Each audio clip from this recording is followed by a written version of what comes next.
Hey, I'm outside in this storage thing, and I'm thinking I wanted to maybe talk about some things where the male dominant is like overdoing it and not expressing themselves with their voice, of course. So a lot of what violence,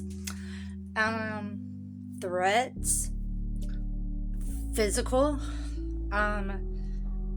abuse or physical threats, whether it's towards me or towards my coworkers in the past. And I thought I would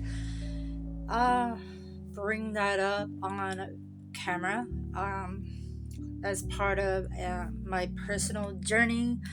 I trying to start documenting some of these things. I'm trying to get familiar with social media features and whatnot. I don't have all the fancy toolkit in my pocket to know everything, so I'm just turning on the camera and talking. So a minute ago, one of the situations just kind of came back to me while I'm watching my videos to look at analytics and whatnot, and it just sparked an idea to teach this male violence, especially towards women, that is happening and is very ugly and very nasty. And I'm one of the women who have been getting attacked, okay, in Florida, because while some things have happened in other states, mainly I've experienced more repetition, more fuel from them in Florida. And I'm on the West Coast. I don't know that it really matters what side of Florida you're in, but this seems to be overkill in this state, and I have reached past my max of being level-headed, being calm, and not being afraid, which is not like me at all.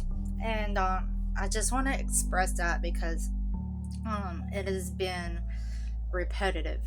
And so here are some examples of, hopefully I can get through this video. It's a 10-minute video for TikTok.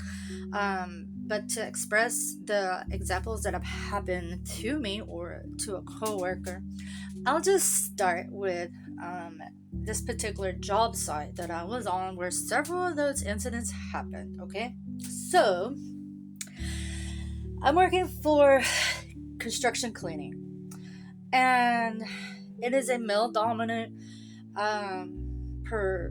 employment provider. And one of my first experience was not towards me, but towards a coworker. And the supervisor was the one who did the nasty. Okay? I don't know, 6'6" tall, black male, loud, and fat, like huge guy. Okay? My coworker is like my freaking pinky, but pretty tall, maybe still shorter than the supervisor, but maybe 5'10", 6 foot, maybe, and skinny as a rail. And I could not protect him. I just had to witness.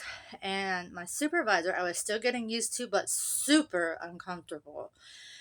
And you could tell that there was a rage inside. And so one day, my coworker yanked out a plug out of an outlet, and this sparked the outrage of my supervisor, and he bucked up to my coworker, arms down, body forward, in my coworker's face, screaming at him that, it's his fault or whatever, that this cord is damaged, he says. I don't know what is going on, but he felt like my coworker didn't take care of the equipment. Maybe this happened prior. He tried to save himself by having his discussion with me, trying to reduce the trauma that I witnessed. And I don't remember the words now. It was fresh in my mind before, but he was yelling at him, like in his face, inappropriately as a supervisor. Okay, so that was my like scare tactic number, I don't know what. And on the job site, it was number one. And I did not expect that. I've never been in a job that I've had to be dealt that hand. Okay, so I was afraid the rest of my term there that I worked. And so, like, keep your mouth shut, don't fucking say anything, just work and try to keep peace. I hated that. It was, uh, very internalizing, and I should not have to walk on eggshells at my job like that. Okay, so now moving on. I worked at a hotel that was being constructed in the nearby area near the bridge and in Manatee County. And this guy was also a supervisor of the construction company of Lema.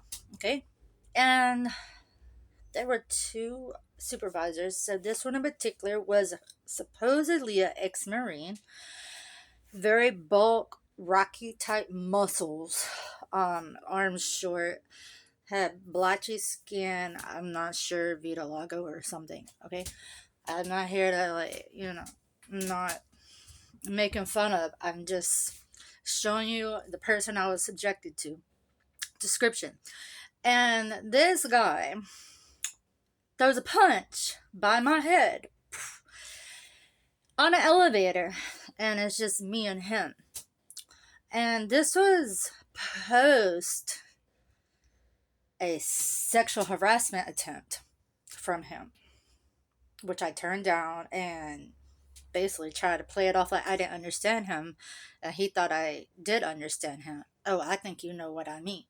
So I didn't know how to continue on my work life like this as a female in a male dominant career choice, and not a career but a job choice. And this guy threw a punch by my head so quick. I actually have hearing loss, so I'm thinking maybe this is why, but I didn't hear his arm move past me or feel anything. He went by my head super fast. I can't throw a punch that fast. Whew. And it was silly of him because the wall was only like the material that breaks really easy, not sheetrock, but something before the sheetrock. And the building was being constructed. I don't know what persuaded him to throw this punch, but this man has no fear of God in him to do something like that. And I don't want to get spiritual, but I'm just expressing a way of saying like this guy is not afraid of the justice system. And the guy kept his job. Do you believe that? And when I said something, it was later, wasn't exactly in the moment. And the next day, the manager over the hotel came to me and said, "Is he behaving himself now?" Okay, get ready for this. So we were in the elevator again, and his thoughts was, let me like play with her mind a little bit. And he like touches, I'm like running the elevator. This is why we're interacting. Okay, so like he like taps the wall in front of him again, in a sense that, I know what I did and I know you said something. Really? And before this video ends, I have 30 seconds. I was given money by a coworker for some Burger King. And I turned around and walked away to walk towards Burger King. And the motherfucker kicked me in my tailbone with steel-toe boots. And I have had an injury to my tailbone. Don't you know how fucking pissed I am? Yeah. Watch out for these fucking people in Florida, okay? I have had enough. And this is all from one job location through Palmetto. All right, Manatee County, Florida.